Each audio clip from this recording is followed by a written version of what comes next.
for anybody who hasn't been here for one of these streams before, I've done these for every other. And actually, I don't know if I did it for season 2, but I did it certainly for season 1 and 3 solo. So just like rewatch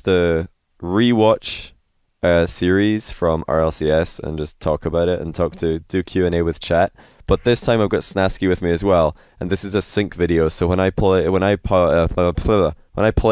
plays on his screen. When I pause, it pauses on his screen. So we're both watching it together. And then hopefully we can just have a more in-depth discussion about it. Probably if you guys like this, I'll do it with other people as well, just to get some variety. Although I know everybody's probably just going to want to get Snaski back again. Yes. That's probably what's going to happen. No, you'll get another one on, and the standout will be so high that they'll just have to disappear. So there'll be a new person, and then everybody's like, bring back Snaski. That's what's going to happen. Exactly. Is this going on YouTube? Yeah, I'll probably go on YouTube tomorrow, actually, because I've not recorded any. Well, I could record something else, but I don't want to delay these review videos. I would have done them sooner, except RLCS didn't upload their videos till more recently. And I didn't want to do this like watching a Twitch VOD, because then you'd have to be like, okay, I'm at 1 minute 32, where are you? Like trying to sync it like that. It's just not, I don't want to do that. But as a intro to this game, it's G2 versus Chiefs. I had this my prediction for this one was 3-0 for G2 going into this, because both teams were boot camping, so no advantage there. And Chiefs have been practicing in OCE all year, whereas G2 have been practicing against like Cloud9, NRG. I thought that G2's just were going to be way more ready, and they also have JNaps, who's one of the best players in the world. So I didn't see Chiefs taking a game, but spoiler alert, they did. They took 2. What did you think? Did you think that they were going to have a chance, Snaski? Yeah, I played against them yesterday. Last year. Last RLCS. And I knew that they can definitely play Rocket League, and I knew that if G2 made a lot of mistakes, that they could definitely win because they have solid defense. But I expected G2 to 3-0 as well. Yeah, I didn't think it would be like one-sided games. I thought it would be a 3-0, but like close games. Yeah, exactly. 3-0, that kind of 3-0. But yeah, Chiefs, it turns out they're much better than people expected. So I'm gonna hit play here, and we'll just like take it from the start of game 1. Chat, let me know how much like background volume you need, if any at all. I'll probably leave a little bit. Yeah, do you want to hear the casters a bit? I leave it on a little bit, because usually it's just like, I mean, usually I do this by myself, and it's just awkward if I don't speak. Yeah. Wait, what? Oh, so yeah, 12 seconds in, I thought, yeah, GG, my prediction was right, because JNaps has scored. I was like, I knew it. They were going to 3-0 because JNaps, and Torsos, keyboard and mouse, of course, had no chance there, because keyboard and mouse is inferior. Turn it up a little bit? Okay, I'll turn it up a little bit. Snaski can choose his own volume. That's the one thing you can do when you watch sync video. The other person can choose a different. Wow, they almost got scored on twice on Kickoff. Yeah. What do you think about that? What do you think about going for double boost or not leaving a goalie? What's your thoughts? That's really bad. Like leaving a goalie is bad, and going double boost is bad. So you want to cheat? Yeah, like do a weak cheat. Like you can either cheat really close or not cheat at all. Or a slow cheat. Oh yeah, like really slow, go for a first pad and stay a bit behind.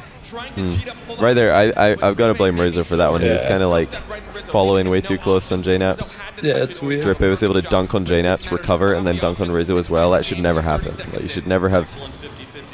The guy who's making the challenge should not be able to recover and challenge again. Unless it's like really kind of a freak challenge where the ball just follows the guy. Then whatever. Not much you can do about that. Jesus Christ. This is really bad so far. They're basically just moving the ball, but I guess it's first game. You said that we had a little chat about this, because I remembered, Snaski, you played, and you said this earlier, you played against Chiefs last season, and you thought that their whole strategy was just boom the ball in random directions, just keep slamming it, and hope that eventually, like right here, just boom, just hit it to the ceiling. At least that seems like a smart place to hit it, because he's, trying to hit that curve where it's harder for the defense to predict. Well, Torsos with the fake, keyboard mouse fake. They basically just play like you did in season 2. It's just like very fast, booming the ball, making sure to have a wide rotation, keep a lot of distance to each other. That's basically what they do. So you can just like sit back and boom the ball back, get a 1-0 lead, do that, easy win. And then hold it. But right now, they're just like hitting the ball to each other, and then Drippe scores a second time. That's actually the first like almost pass from Torsos that we've seen this game.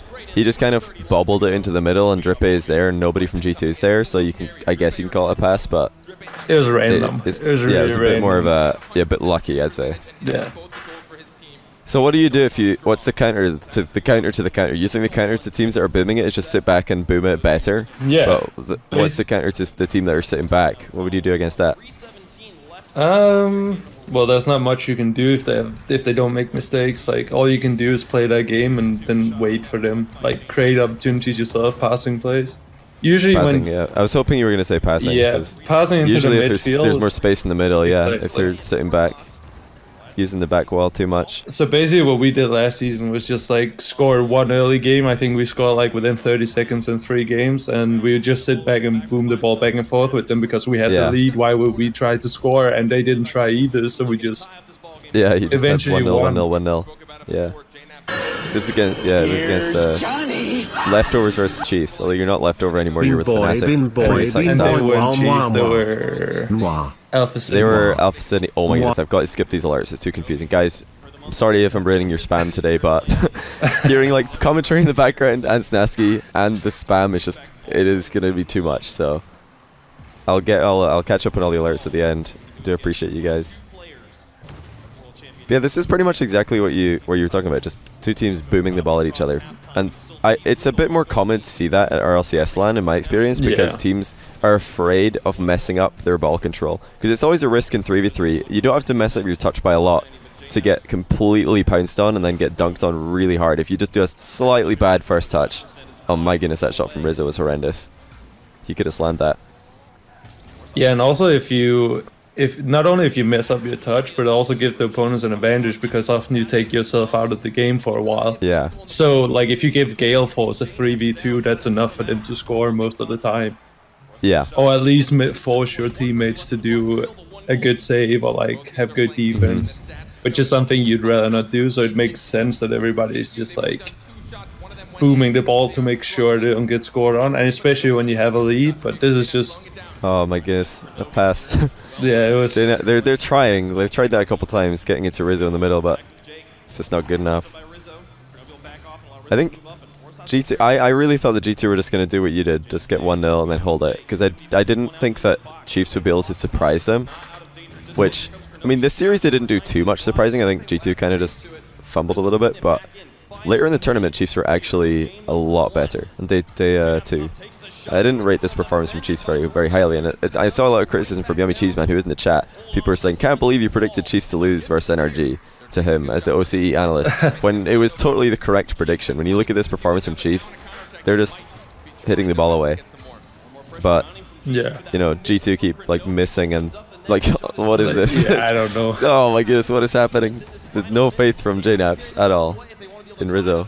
He did look a little bit dodgy, honestly, but well, kind of had it under control. Actually, I expected G2 to play much more organized than this. Like, they usually from what I've seen, I don't watch a lot of NA, especially not G2 games. Holy shit. That's Shake with a huge dunk. That's a pretty good read. Sit down. That was a huge dunk, my goodness. Yeah, down. I mean, even if there is somebody in net there, it's going to be pretty hard. Yeah. I know. I think the last defender from G2 was like cheating up, hoping Kronovi would hit it into the middle, which is totally fine because they're already losing by a goal with 10 seconds left. So 3-1, 2-1, no big difference. No big deal. Yummy Cheeseman did say right now to look at Tarsos's hands when the camera is on him. If we don't spot that before the end, I'll go back and find that, Yummy Cheeseman, because I'm interested to see what you mean about that. Was he shaking or something? Like, I don't know. Is it after the game, Yummy? Oh, right there. Oh, maybe. Oh, is he shaking? Oh my goodness. Damn. Is that like, it might just be like, you know, he's deliberately shaking to get the adrenaline out of him, or it's actual nerves? No, I actually think that was nerves. He looked very good. He was like, oh shit, we just got a game of G2. That's something like that. Like, oh, we're gonna make this NA crowd so sad. The NA crowd is so sad right now. Look at them. They're just not having a good time. They're having such a terrible day. Starting off with the 1-0. Oh, let's just get rid of this music. It's going pretty good, Nimmergod. Yeah. If anybody does have questions during the game, feel free to ask it in chat, but don't spam it. There's a good chance that we won't get to answer it unless there's literally nothing to talk about in the game. But if there isn't much to talk about, then I'll look over the chat for questions. Yeah, this was just a like typical game one. It's just like, oh yeah, like boom the ball. four poop goals. Like Jake's was pretty good, you know, but it's like it is a poop goal. It's yeah, just there was like so I don't think there random. was any like good defense on any of the goals. Yeah, which is exactly. usually like if you're out playing a goalkeeper, then fair play. But that was just like empty nets all over the place. Exactly, kickoff goal. Yeah. Kickoff goal from JNAPS where Tarsos is just like in no man's land, worried about everything. And almost another one, like you said, the double cheat, never too good an idea. I've come to think that, see right there, did you see how Drippe took the boost on the side of the pitch that Jake was going to land on? I don't like that at all. Nope. Because if Jake doesn't get the boost, only reason I or whoever it was who's taking the kickoff, gameplay. if they don't get the boost in the midfield, they're starved. They can't go back into defense and get any. But every team does that. Still, to this day, every team. I really don't understand it either, but I'm fine with it because, like, against Flipside, for example, I've scored like 15 kickoffs goals because they kept doing the same stuff. Like, yeah, they just try back left every time. I think I was the single-handed, the only reason Maki ever changed his kickoff. Yeah, I remember he used to just do back left every time, then if he sees it's you, he'd be like, no, never mind. Yeah, exactly. It's Snaski, I can't do it. Oh, I like that from JNAPS actually. He's trying to, like, you know, go for a touch to him. That's like surprising the defense. All the noobs are like, what's he doing? JNAP's the ball chaser, he just saved the shot. But it wasn't a terrible idea. It didn't really work, but at least he was trying something. It's just a standard counter attack. Oh. Kurnovi, a bit of a whiff, but it wasn't a terrible placement by Jake. He stuck it like in an awkward spot. Maybe he didn't have boost. It looked like he didn't have boost since he went off the... He could definitely reach that if he just went. Yeah, oh yeah. So I think he was out of boost and he just went for a YOLO flip in front of the goal. That definitely happened. Would you think that happens more at LAN as well? Players are just randomly out of boost more often because it's harder to, with all the high pressure, to like really pay attention to your boost management. And suddenly you think you just have 30 and instead you have none, or no, like that shouldn't happen. Not for you. you. At least it shouldn't happen. I can't speak for other players, but I don't think it happened for me. Snaski's never out of boost, guys.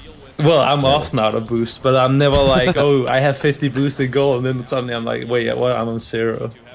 Yeah.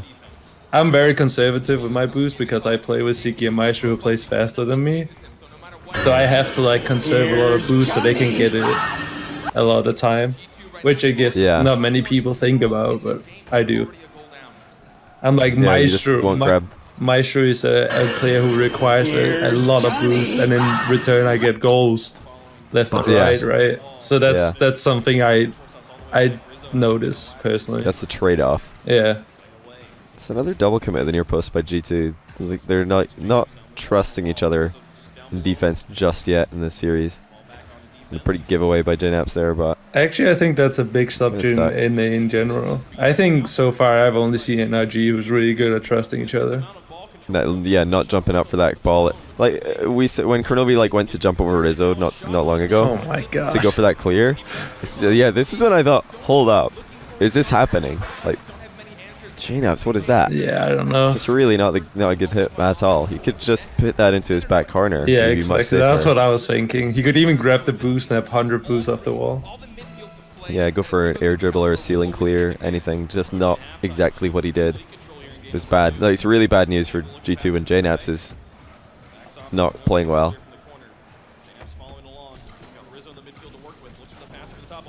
Yeah, we'll catch up on all those alerts in a minute, guys.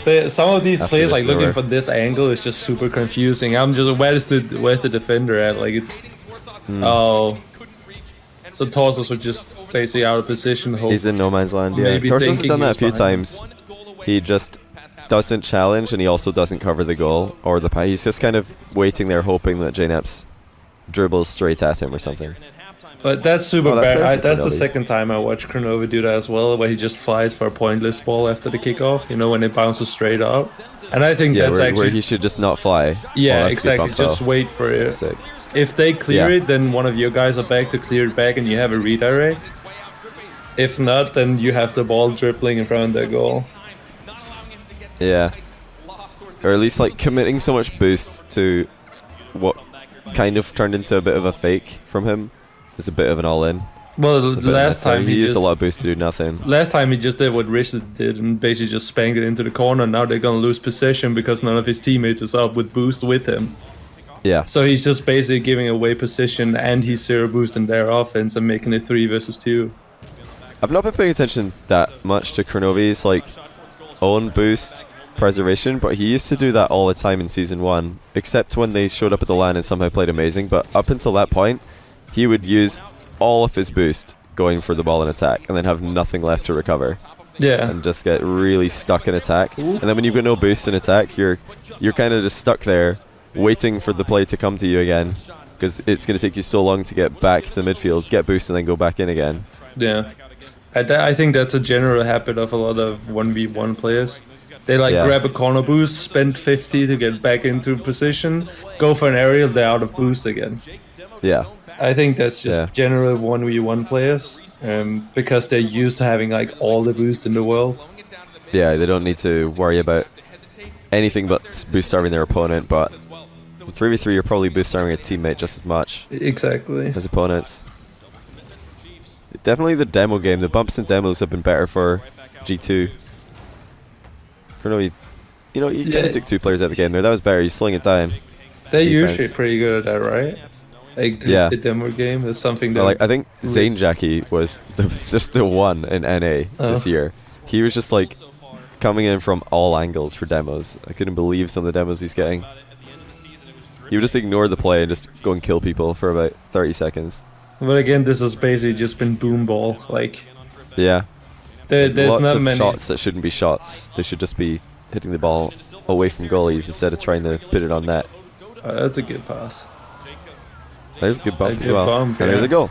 Yeah. Good follow-up. That easy. Yeah. Took them one solid attack to score a decent goal, because it's just common sense what they just did. This should be like the average goal of every game. At Worlds, at least. Just a pass and then a bump. Well, just a pass, a shot, maybe missed, and then the third guy comes in and scores it. Whatever. Because you're probably, when you pass, you've probably taken one player out of the game, because there's got to be one opponent who's blocking a shot. He's going to be out of position when you pass. And then if the guy who you're trying to pass to also takes one player out of the game, then it's either 1v1 or 2v1, depending on how the recoveries have gone. Yeah, and also I thought this looked like it might have been a goal, but then also how often is there 3 people sitting in net or behind? Like, one guy is often out taking boost. He just pushed the ball, so he's just like rotating wide to grab boost on the way back.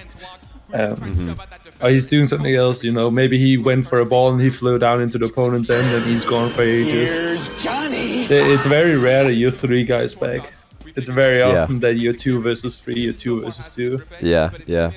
So like often that's like, what do you think about challenges in 3v3? Like, if you're 2 versus 3, do you think that the person who's going for the first challenge should mostly go for the ball or go for like a crazy block or something? Because that's the 2 options that people have. They can try and read what the attacker is doing, who maybe is dribbling or something, or passing or shooting. You can try and read what he's doing and outplay him, or you can just go straight for the ball and make him move the ball somewhere. That's like the other kind of theory, right? I think. What would you prefer? If you're like the guy in defense and you've got one dude in front of you, what do you want him to do to try and disrupt the attack that's coming? Well, if there's somebody behind me, I definitely want to try and make him do a move. Like, regardless of he gets around me or not, I know I have a guy behind me who's ready to take care of the ball. But I think it's very situational. You know, if he has the option to pass, I can either choose to block the pass, I can choose to block him. I'd probably block the pass, because if he gets the pass off, chances are that my teammate is screwed in the goal anyways. It's gonna be a boomer. And so you just want to stop like the most dangerous option. Stop like the worst thing. Yeah, which is usually a pass or a mind game. They're like the most deadly, because if you get mind gamed, then you haven't done anything to the guy who's behind you. That shot, by the way. Yeah. But again, that's like, is this off the kickoff? It is, right? Yeah. So why does JNAP's just got ruined. He just got completely. But why would he even beat go to the for ball. this? Like, when is this shot ever going to be dangerous? Yeah, you probably could have saved that. Like, it's never going to be hard, right? Maybe if he like makes an insane double touch. But I don't hate that JNAPS goes for it. I think he just got outplayed. I think he just completely missed. He flew the wrong way. Good demo again by Rizzo. I would probably just admit I was getting beat to the ball and just stayed back, waiting for his hit. When you think Yeah, you don't want to like jump late. Yeah, exactly. It looked like he realized he was gonna have to fly fast, and then he accidentally flew like too far forward, as well as what do you call it? Like he pretty much would have to fly straight up, but he knew he'd have to go fast, so he just took off quickly. It's like a bit of a repeat, or a bit of a like same thing happening on the other side. This is from Tarsos though. What is that? Yeah, I don't know. What is that? Just passed it straight to JNaps. Yeah, it was just misplacing himself again, I guess. Do you think it's okay for him there to just let the ball land on him and just sit beside it? Yeah, definitely. I think 50-50? I think the block would have been much better than what he did with the ball. Oh, this is so yeah, sick from Jake. that's a nice double touch. That's a great read. There's nothing you can do that. That's off the kickoff again, right? Jesus Christ, they're getting ruined on kickoff. Wait, no, they're not. They were the guys who got ruined in the first. Yeah, game 1 they were getting ruined, but now they're getting a lot better. Although they've stopped going for the double boost grabs so much. They have? Isn't it? No, they just. They're like, they just. Oh, they did it again. But the time that they. Oh wait, no. What am I talking about? They're going for that double boost. It's like working when the ball pops into their half. Yeah, like exactly. I think they figured out how to force the ball back into their own half. That's pretty sick if they have. There's different players who does different kickoffs. Yeah. And some players, like against Maki, you know, I could score a goal often against him because he did the same kickoff every time, and I figured out how to counter it, and you can do that with everybody. I don't remember that. That was a sick save. And a double save. Is that Drippy both times? Or was it Tarsos into Drip? I didn't see. I think it was the two. That was like different 2 pre-jump saves in a row. Not bad. It's like Lachinio did that against Flipside in day 1 of RLCS season 1. Like just 2 pre-jump saves in a row, and nobody saw because it just didn't. It wasn't on the camera, or the camera angle wasn't very good for it, so it just got completely ignored. Oh, actually, I think it's probably the best player of the LAN. Yeah, I actually think the best player of the whole LAN. Like everybody's like talking about over zeros, or like it's not even an air dribble. He just hit the ball and followed it, and then Cux and Mike dunked on each other. And that's it's still in people's like best play of LAN history, which it isn't, by the way. It was a really exciting play. It wasn't like particularly incredible by anybody. Oof. It was nearly. Crowd would have gone nuts for Rizzo there. How much do you think? What do you think about playing in front of an NA crowd, Snaski? I think it's super weird. They're so obnoxious. Well, what do they do that's obnoxious? With the USA chants, like. Oh yeah. I don't know. I think it's obnoxious. What a save! There's been some nasty saves this game. Yeah, Jesus. Really good saves. But yeah, I think they're obnoxious with it. Like, you don't ever hear EU fans go like, Europe, Europe. Like, I know it's different, but at the same time, it's not. Bad. Because like they're cheering for Cloud9, and like isn't 2 of their players from Squishy's Canadian, and then you got JNaps is Canadian, Lethamir's Canadian. Yeah, right. I think every team has a Canadian player, and they're still shouting USA. Pretty sure they're just doing it because it's a meme and they think that they're funny, but they should probably stop doing that. I think it's weird, and I think the NA crowd is kind of dead. Like I was in Amsterdam as well for season 2, and I think maybe I'm biased, I don't know, but I thought the season 2 crowd was better personally. Yeah. They were having a lot of fun. Like, it didn't really matter who's winning, really. Everybody was just having a good time and appreciating good Rocket League. They're just cheering for good goals and then, like, just, you know, bantering around. But when an EU team scores a good goal in a North American LAN, everybody just goes silent. They're like... Yeah, exactly. I mean, I get that they're trying to support their team, but you're kind of, like, responsible as a crowd member of a Rocket League LAN to make noise so that the stream looks better and more people will watch, you know? Well, it's no, like you're also kind of, your job is to make it fun. And you know, shout out to the guys with the signs, they did a good job. And they're not even like cheering for their team, they're cheering for a country who's not even like representing. Yeah, they know. Like it's a region. It was like the World Cup, sure. It's like it's a country. Yeah. I mean, it's a very proud nation for sure. This has actually just gone straight back to game 1, by the way. Yeah, it has. No ball control. Is there like boom, everybody turns around. Boom, everybody turns around. It's quite boring to watch. Is Rizzo gonna boom it? Yep. I actually straight at Jake. I really expected. I really expected G2 to control the ball more and pass way more. Yeah. Like every time I've seen them play well, at least they've been really good at finding each other when they clear the ball and whenever in the offense. And also, I know that JNAPS can dribble. I know Kronovi can dribble, and I think Rizzo can dribble. Yeah, Rizzo can dribble. So like they're all pretty fast dribblers. Yeah, so it makes no sense for me. That was a pinch and a half. Drippy just had enough boost. If JNAPS, I think JNAPS could have double touched that if the defense miraculously didn't have boost. Best performing player, best series. The best series for me at the LAN was Chiefs versus NRG, and well, that and then into Chiefs versus Cloud9. Those two were so exciting because I mean, underdog story. When Chiefs had Cloud9 on the ropes, they're just like booming the crossbar in game 2 overtime 7 times in a row. That was probably the most exciting moment of the LAN. Every shot, you're like, oh, is it going in? Oh, it's out.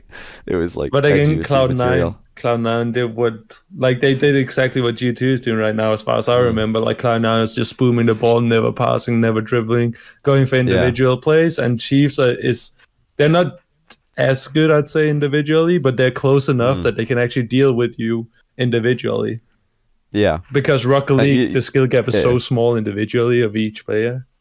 Especially in 3v3, it's just so hard to, like, people don't have good enough ball control to like, control the ball in a split second and then outplay somebody the next split second. Oh, at least outplay so 3 people. Yeah, you got to be so precise. People like even at the highest level still miss flicks regularly. People who are really like world-class flick players still mess up flicks every single game. When that stops happening, you'll have people like, you know, consistently outplaying multiple opponents with ground play, but it's just too much. Why are That's funny. Sick. I mean, I realize it's stupid. It's a bad time to say that, right? It's about America. Oh my goodness. That's funny. Yeah, typical NA. Typical NA. There were so many people getting triggered about some. I made a comment in one of my last YouTube videos, and it was just, I wasn't even serious. I was just like, oh yeah, Rocket League's getting close to tier 1 because EU's dominating. That's how you know it's a tier 1 esport. Like, I am kidding rather about that. It's not like a serious comment at all. They're completely mutually exclusive, but people are like, how dare you? This is a disgrace. Oh, that was almost a demo goal. Jake just murdered Rizzo. Damn. That should have gone in. Yeah. I don't think he knew that Jake was just murdering Rizzo while he was shooting that. No, I don't think so either. It was just a random block. He went in for the 50-50 and it just went towards the goal. It was completely random. Starved. What do you think about Kronovi using his Season 1 car loadout? This is the car that he won the RLCS Season 1 in. I didn't know that. That's why he's picking this random weird looking car with these wheels. That's nice. I like that. Yeah, I saw that. I liked it as well. I feel like holding on to like your car, well, what your car looked like. The comfort, yeah. Yeah, exactly. But like also having the memories. And I have no idea how to explain, but like the connection, like how do you explain? Yeah, no, it totally makes sense to me at least. I thought it was, when I saw that I was like, oh, that's smart. That's really smart.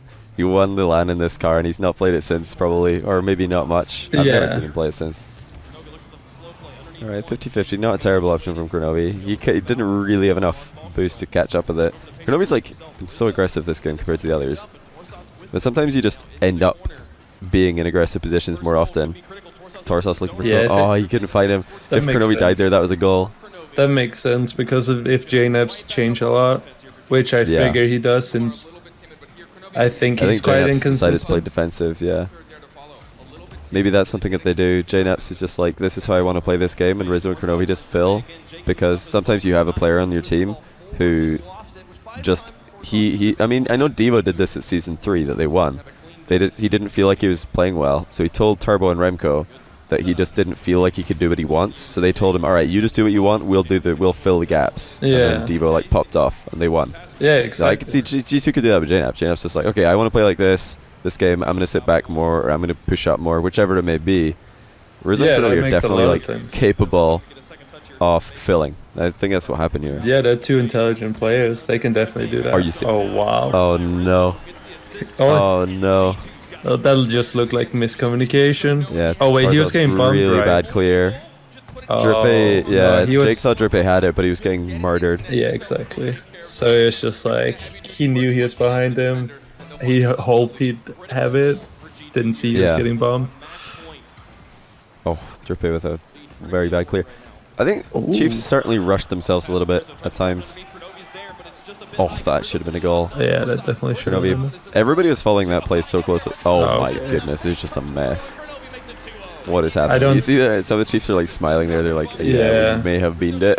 I don't think he had boost and goal. Okay, maybe. Did he hit Rizzo? Did he ramp up Rizzo? Back? Hold on. Yeah, I can. 10 seconds. I'm pretty sure he just got slammed by Rizzo, like floating in the air. Oh, he Jake did, right? He just got slammed. Jake might have got bumped by Rizzo here, and that's why he misses. Hold on. It's so hard to tell. Yeah, it's really Maybe we hard. could tell in the first. It's going to like take a little bit to resync here. Hold on, let me go back. Right, maybe not that far back. We're looking at Jake here. So does Jake get boost? Okay, he does get boost. Oh, yeah, that's so sick. Rizzo hit him? Yeah, oh, no way. That's definitely Rizzo. That's so sick. Look at Rizzo off the post. That's nuts. That's why they're smiling. I didn't even spot that because the like it's so small of a bump, and then on the replay he just comes flying in. No, I was just looking Jake to see if he actually got boost. If it was just like a YOLO jump in front of the goal, and then I realized that he was never even on the wall, and I was like, wait, what happened? Johnny, who did you think was a more surprise early exit? Like he could have, if he went past the ball on the other side. Look at which side he passes the ball on the same side as Kronovi, which is why I was like, what on earth? Wait, because if he flew past the ball on the other side, then you would just be like, oh, he tried to block Kronovi's shot. But he's like on the same side of the ball as Kronovi. You're like, wait a minute, what is Jake doing here? Rizzo actually bumped him. That's pretty sick. Came off the post to bump him. That's nasty. That's a sick bump. Good catch. Good catch. I know a couple of guys in Twitch chats caught that. I didn't see it the first time around, but the replay I was like, what on earth? Wait. What is this? Yeah, I was just looking why he just jumped like that, because it looks super weird. Yeah. And turned out it's just Rizzo's MVP. Rizzo with a huge play. Really funny play as well. Like, there's no way that you could play around that as Jake. Oh, it should be a goal. Great shot by Drippy though. Good job. Good job. Was that Rizzo basically giving him the this was not a good clear by Rizzo. Pretty much the worst clear imaginable, but good shot. Wasn't J-Naps there? He should just have called him off. Rizzo just had to not... I don't know why he didn't just pop it up in the air. That would have probably been safer, right? Instead of hitting it, dodging into the ball. I'd say just don't touch it at all. Yeah, or that. Like, if you have another defender. Surely, like, J-Naps must be around soon enough. He should know that. Yeah. To clear it, and there's nobody really pressuring him. He was just waiting outside the box. Who do you think was a more surprise early exit at LAN, NRG or Mocket? NRG, definitely. Yeah, I agree. I did not think NRG were going to lose to Chiefs. I think I really, when I saw Chiefs like go lose this series to G2, I was like, well, they definitely won't be NRG. That was my thoughts. Yeah. Because usually NRG are much more solid than G2. G2 have had their moments where they're a bit, you know, all over the place. Yeah. Also, G2 is very different. NRG has much more solid defense than G2 does. G2 relies much more on scoring many more goals. Whereas NRG can win 1-0 and easily. Like, they don't rely on scoring 5 goals a game. Oh, well, that's probably exaggerated, but like 2 or 3 goals a game. That playstyle is very you're gonna... Yeah, but what is... What? The freestylers. Oh. Drippy just comes flying across the field. A bit wild, but I mean, they still have the extra game. Oh, Drippy, what is that? Oh, no. That was not an easy read. It didn't look like he had much boost either. Yeah. He was just basically still an open net, though. Well, let's true. Go back. Hold on. Wait, where's... We go back a little bit, because that's interesting. No, he should do 100% okay. that. He definitely this is boosted. Yeah, true. This is definitely a goal. It's not even like where he hits the ball is below the crossbar. So if you have any boost at all, that's a tap in. Yeah, he could basically just a double jump and not flipped at all and scored it. Yeah, probably. It was like so open that he messed it up. I think he was just like, oh, I can't mess this up. Flip. Rip. What have I done? Rip Drippy. Drippy. Drippy played like really good in the next day though. Like this, I don't know if anybody played phenomenally well. Oh, like Jake scored that sick goal, and Jake played very well in my book the next day. But yeah, in the day 2 they were all much better. Yeah. Yeah. Day 2. I mean, I was glad to see 5 games. Day 2, they have a lot more passing plays as well. It was like they turned into, like they learned overnight how to pass. Like this far, we have barely seen it, maybe like once or twice. But it should be something that's just there, you know? Like you hit it to this area because someone should be there. They don't have that, it seems like. What do you think about this baby water bottle? Like, what is this? If we had them last season as well. You could choose between the big boy bottle or baby bottle. Why do you want me to choose the baby bottle? What does that say about... I don't know. What does it say about you if you just pick the baby bottle on purpose? Maybe they only had the baby bottle this season. Maybe they had to cut down. Bottles. Yeah. I mean, Yummy's not cheap to fly out, right? Yeah, oh, JNaps is a baby bottle as well. Kronovi doesn't have any bottle, so he's just not very thirsty, apparently. That's interesting. So you need some stats on what bottle sizes teams were going I actually think they all had small bottles. They only had baby bottles. So it looks like, well, we have 2 baby bottles for Chiefs versus 1 baby bottle for G2. So they're definitely the more thirsty of the 2 teams. And I mean, if they keep on performing like they are currently, they'll probably have all of the fangirls in OCE. Or I don't know. Probably like all of the OCE people in chat. Are OCE fangirls, are they big on the OCE players, or are they more interested in the better foreign talent? Do they just want the winners? Wait, actually, serious question. Why does NA teams always pick this map? Please explain to me. This is the worst map. Yeah. Did you notice that the middle, the center circle, is a Rocket League ball? Like this thing underneath the ball. Oh, damn, I didn't know. I didn't. See, it's a ball. Check that out. But still, like, have you ever tried driving on the back wall? Or like at the ramp? The trees. Yeah, all the trees and flowers and I don't know what. Yeah. There was no pick, says JNaps. That's weird. Why not? Why not?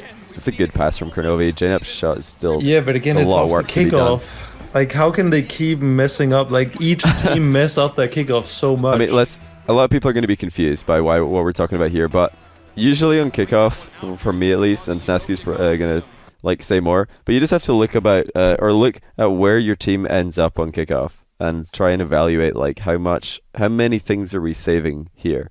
And what did they do the double boost grab again, or did they cheat here? I think they cheated, did they? No, they definitely went for a double boost. Yeah, so Rizzo's cheating. Chiefs go for the double boost every time. First thing I don't like, and I said this earlier, is that if JNaps happens to land on the south side of the ball here, assuming that, you know, the bottom side of the screen, then he can beat Torsos to that side boost, and then I think it is... Who went to the back corner? One of Torsos' teammates in the bottom right corner of the screen is now boost starving Torsos if JNaps beats him to the boost. Because most of the time, Torsos is going to land on this side of the field, because he started off diagonal back right.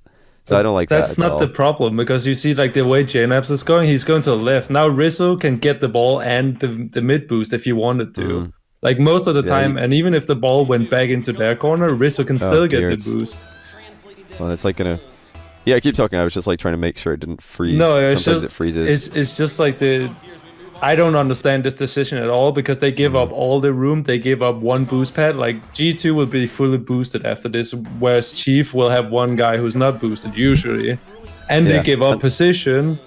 Like, and they're not cheating, but they're killing the ball. Look at what Torsos does here. One flip, and then he's like exactly opposite JNaps. Yeah. Why is he flipping in? Oh my goodness! Sorry, sync video just isn't very good at pausing. But it might also be like he's killing it here deliberately. What Torsos is doing looks pretty solid to me. What do you think? We'll watch it. I'll back it up again. What do you think about this from Torsos chat?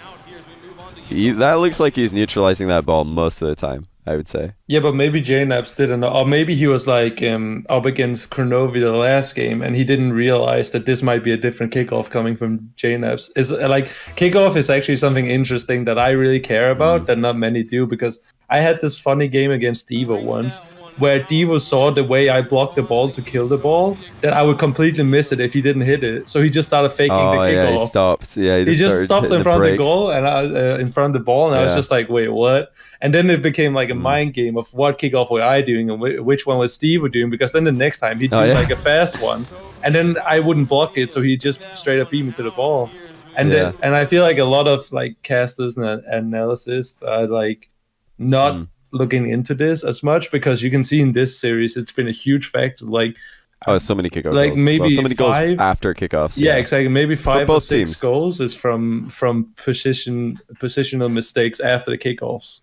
Yeah. Or what they decide to do on the kickoffs. I just don't understand why.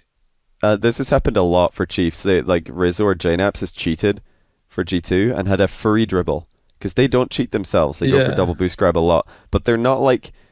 This is fine. Like blocking the ball, what Tarsus is doing is okay. Going for double boost grab, okay. Like sometimes that's fine also, but you don't want to do this, like block the kickoff like Tarsus is doing and double boost grab because the ball is going to do this. It's going to stay in the middle. Now both your people who are grabbing boost are going to be second to the ball to Rizzo. Who's cheating. They basically look at this. They're giving Rizzo the ball for free by double boost grabbing.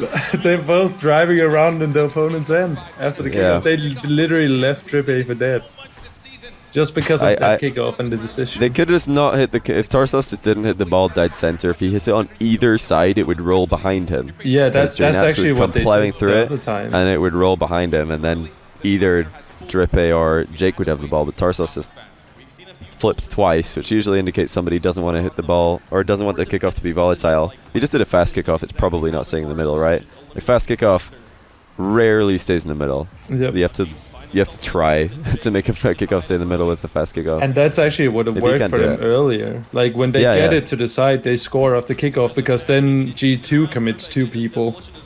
Yeah, because they're cheating on boost grabbing. Yeah, exactly. So then it's like one guy left. They just have to hit it to the side that G2 didn't go for boost on. But it's wide open. But again, I think there might be more to it. I think it might be how G2 do the kickoff as well. Like if they change it up, or JNaps or Kronovi has 2 different kickoffs, that they might not realize what they have to do different to make the outcome of the kickoff.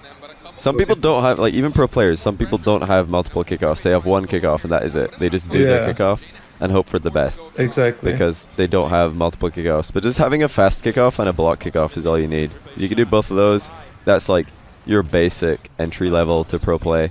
You're not going to get completely shafted by someone if you just, pick the right one based on what your teammates want to do. And also what your opponent do. I think that's like one of the most... It's one of the most strategic things in Rocket League is actually the kickoff. The only set piece. The only thing where you know people are going to be where they are. Exactly. Everything else is like more random and free flow. But how they get there and how they hit the ball once they get there is like a complete next level that nobody has ever even thought about yet. Well, at least not like publicly, Yeah. It's not something a lot of people has discussed. But like when the fake kickoff first showed up, it was kind of like it started as a joke. It was like, oh, this could work. This is pretty funny. Yeah. But it's legitimate sometimes. You just need to not be obvious with it, or else you're just gonna get outplayed. But it has its place, and that was just the first real kickoff strategy beside the dead ball cheat, which I think was that was probably the first kickoff strategy where people are like keeping it in the middle and cheating. Yeah. It's a good demo by Rizzo. It's interesting though. I wonder what we're going to see. Eventually there's going to be like kickoff playbook and a coach up on stage telling players what kickoff to do.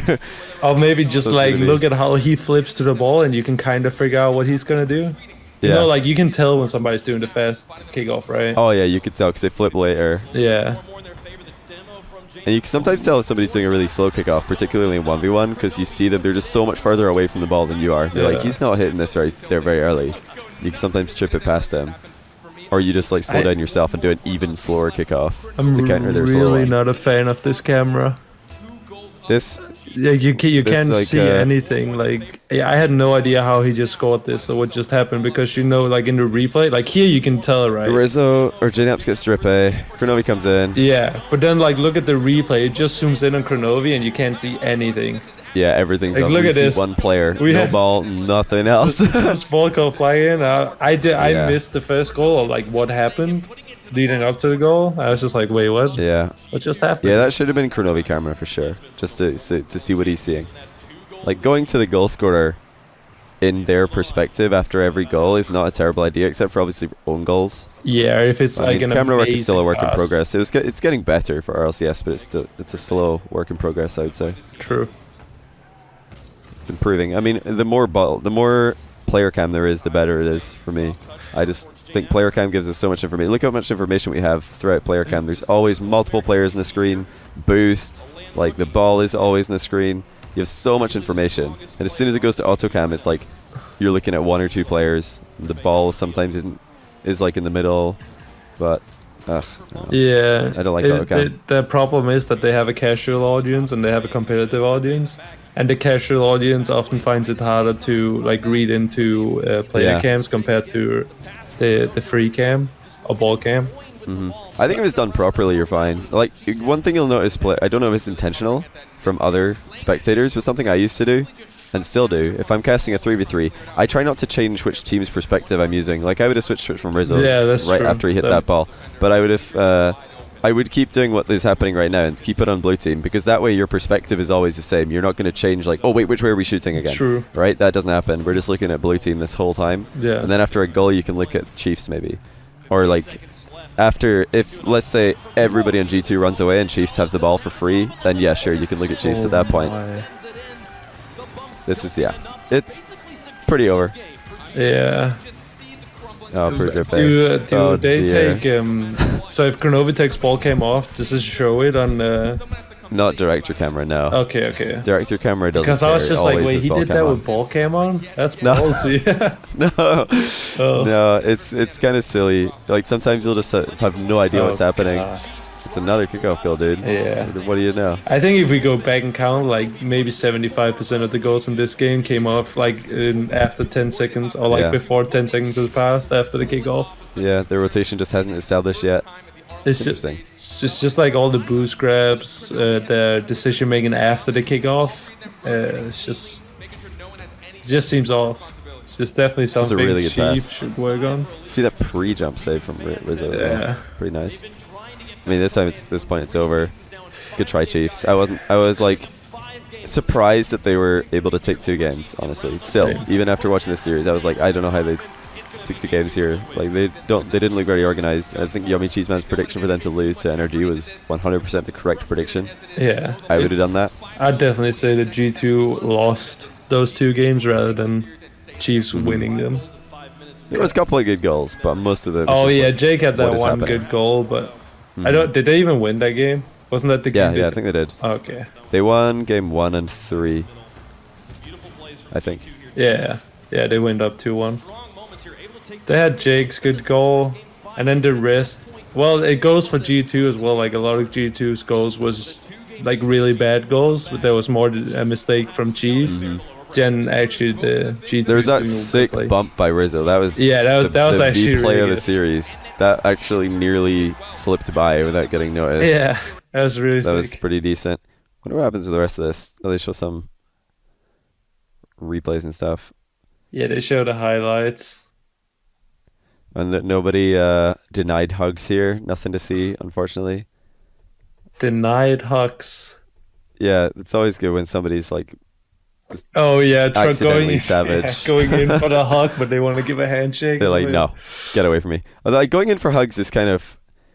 I know that these guys are all friends, but at some point, you're just gonna have your default is gonna have to be the handshake, and it's usually like if the player who won goes for the handshake, like presents the handshake, and then the player who lost is like, nah, man, hug time. I think that's how it should be. That should be the formula. Yeah. Not player who won come in and be like, hey, the player who lost is like, I don't know about that. I also think it depends on how close you are. Like, this is an EU and OCE team. They obviously don't know each other as well as 2 EU teams would. So, like, if and NA and OCE team, obviously. So if like G2 was up against Cloud9 and they know Cloud9 a lot better than the no DC OCE guys, a hug would be more natural, obviously. Yeah. So I also feel like it depends on the players.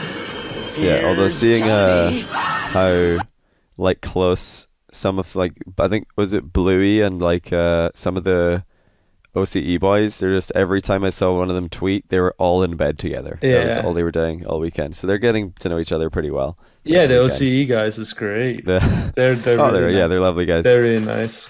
Yeah, and they all have really funny accents, so we like them for that too. And also they make a lot of fun of themselves. They're quite ironic. Oh yeah, they're great. Funny. Yeah, they're more similar to EU banter, I'd say, than NA. Yeah, they definitely NA trash talk themselves more than anybody else does. NA is just 100% memes. That's NA banter. They're just memeing all the time, and then there's no self-deprecation. The classic EU banter. Yummy Cheeseman, he's in the chat. You probably read that. I'm gonna let me see. Cauliflower, thanks for the Prime sub, by the way. Wait, Lee Daddy What have I done? I don't know, bro. I just upset upset him. him, apparently. But Teg801, if you're still here, thanks for the 2 months. The Haunted one for the 11 months, welcome back. Minyo for the Prime sub, also. Don Hotch with the 5 months. Peppa Smurf for the 7 months. And Cheeky Lad RL for the 13. Appreciate all you guys. I think that is everybody that I missed. Much apology. I didn't want to interrupt Snaski's 10 out of 10 analysis. Would listen again.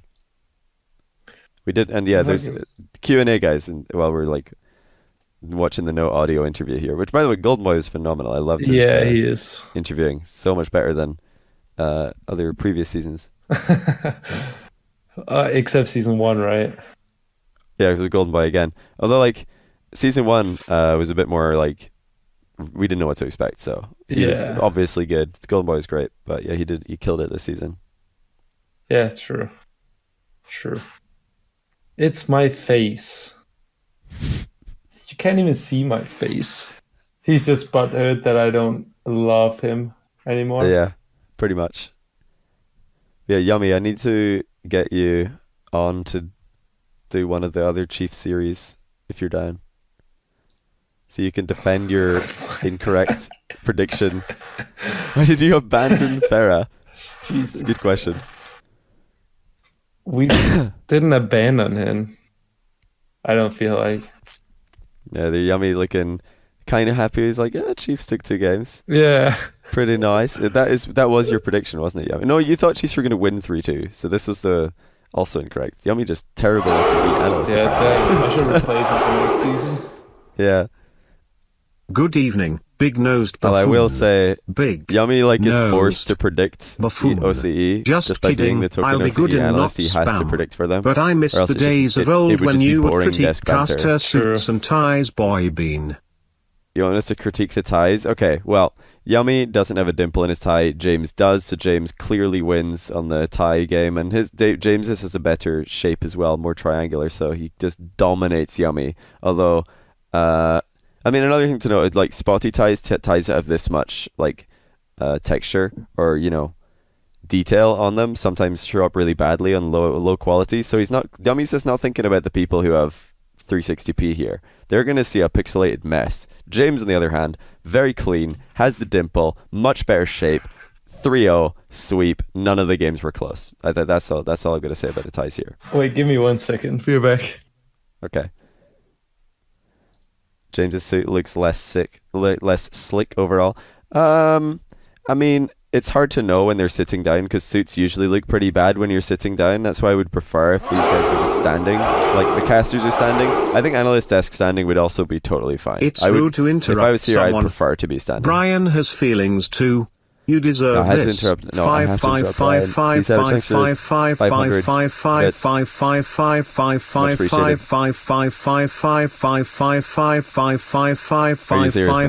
Yeah, Yummy's shirt definitely, I'd say, beats James's shirt. Oh my word. I'll let you off because I did skip all of the spam for the series, so I'll give you this one. Why is he singing the fives? I don't understand why he's singing the fives. Oh, you have the 5k badge, nice dude. Looking goodness of the 1-year subscriber badge. Been a week since you resub, you still haven't got a sub notification. GG30323, sorry about that, bro. Welcome back, though. Really appreciate that. 50k badge included PayPal donations. Yeah, if only. Look at that bump by Rizzo. Hold on.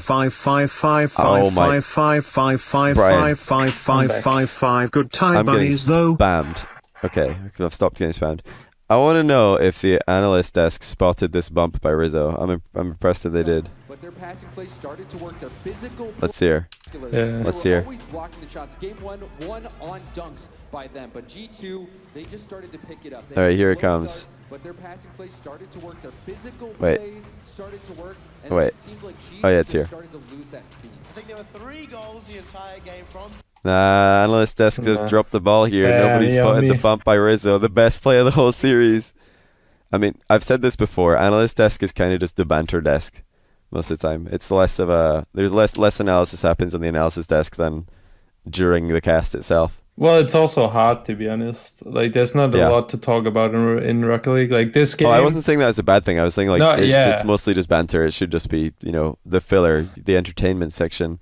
Then the color Like the casting during the game is where you can drop the knowledge. If you spotted that bump in the game, you should be going hyping it up and stuff. Carpet noticed it. There you go. So Carpet, good job. Noticed it.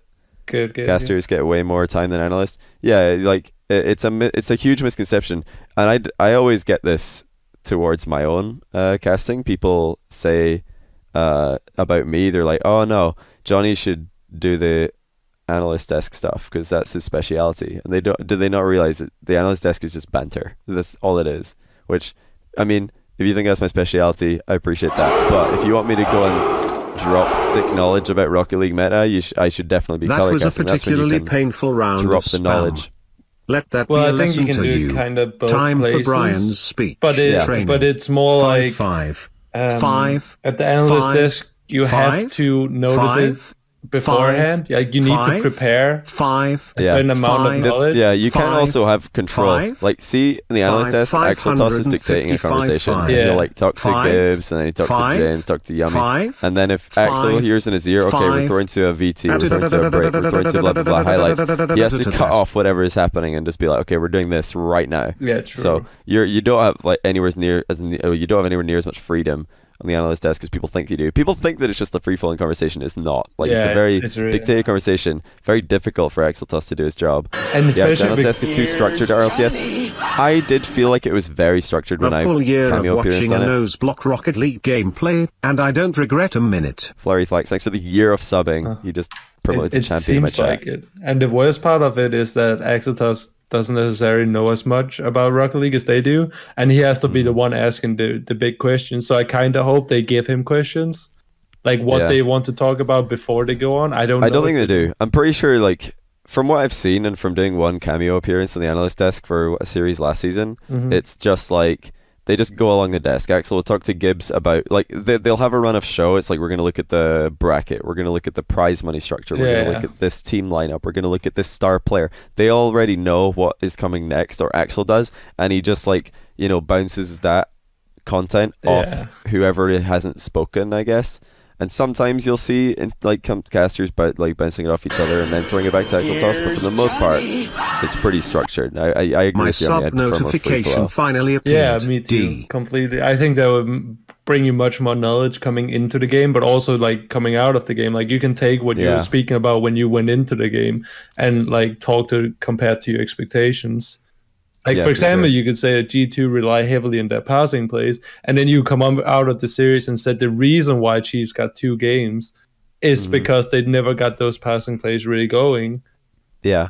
They also don't use the players very much. Apart from the on-stage interview, that's like all you see of the players. Yeah, that's and then the like pre-recorded B-roll stuff, which was better this season. I thought it was a lot more natural this season, the Q&A that they did with... Shogun and Carpet. I don't know who interviewed them, but it was pretty funny when you're watching the who is it that had a funny one? Metza. I couldn't stop laughing. All of his answers are so stupid. He's just like, what do you want me to say? Just doesn't know what to say, and they put that in, which is good. It shows personality. Yeah. It's like, that's one thing I think the Gfinity Elite series do so well. Their filler content is sometimes better than the game. Often better than the game.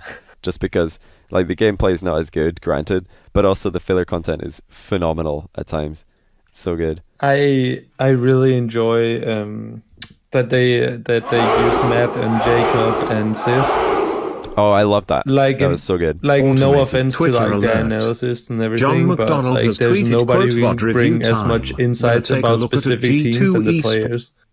Like not only we play them like every single day, or like they know the behind the scenes. They'll be like, well, actually, I played this many games against Garrett and Squishy or whatever, and that's what it says. It was like, although people think Squishy's the best, I think Garrett's the best. He was like, and providing an actual reason for that instead of sometimes analysts have to just make up a reason for why they think a prediction is going to go the way they go because they don't know but also because they've only seen what they've seen, you know, like we have experience playing against them, so we know exactly why they are so good as they are. It's hard to see like why Fireburn is good, right? Because he's not a flashy player. All you really see him do is just like scoring the goals whenever Jacob or Garrick has set him up. But like if you see like his position around the map compared to those two, like Jacob is not easy to play with. You'll start appreciating how good Fireburn actually is. Yeah. I think Jacob is far easier to replace on that team than Fireburner is. Not because Jacob is bad, it's just because Jacob is so difficult to play with, and Fireburn is so easy to play with. Exactly. If you look at like them and they making cameo appearances in other teams. I did actually skip that C Savage. I didn't skip it because I didn't want to answer it. I skipped it because Snaski was talking and it was going to be really confusing for all of us. But I'll read it. It's wait, you literally just quoted my tweet. Are you serious? You quoted my tweet. Why? C Savage, why would you do that? He just copy pasted my tweet and then he made Brian read it, and you wonder why. Oh, you guys are unbelievable. Flurry Flags, thanks for the 12 months, by the way, and JG3023. You did get your sub notification. He's like subbed weeks ago, and finally it popped up. Nice, dude. But yeah, I don't know. Analyst desk stuff. I would love to give it a go because I don't want to. I don't want to be this another fluffy analyst. Whenever people are like telling me that, oh, you need to tone this down, you need to tone that, you can't say this, you can't say that. I'm like, well, maybe you don't think I can, but I'm gonna do that, and that's just me. Like, I'm not gonna go and trash the broadcast live on live on air. Of course, I'm not gonna do that. Your shit. Exactly. Like I've done multiple weeks for Gfinity. I've never tried to make a player or a team come across as a bad player or a bad team. Always like. There's ways of criticizing players and teams if you're live on broadcast that aren't like toxic. If you must call it that, 'cause toxic is like the popular buzzword. Everybody loves toxicity, but but it's just like there's too much sweet. Like nobody is automated talking Twitter truth alert. Basically in Rocket League. John McDonald like has everybody tweeted, is quote, always VOD talking review the time. winning team Gonna up take a rather look at than G2 talking the losing team esports down. versus You know? a Chief CSC like, from RLCS for example, round like 1 Chiefs with a against Snaski G2. tennis Like co-analyst they, or instead whatever of you like want to call focusing it. on what Quote. G2 actually, why it was so close, they only focused on what G2 did that was good. yeah, they were like, oh, G2 bumped them really well in this game. That's yeah, exactly. Yeah. I feel like it would be much more interesting to hearing why it was so close, what made this game so close.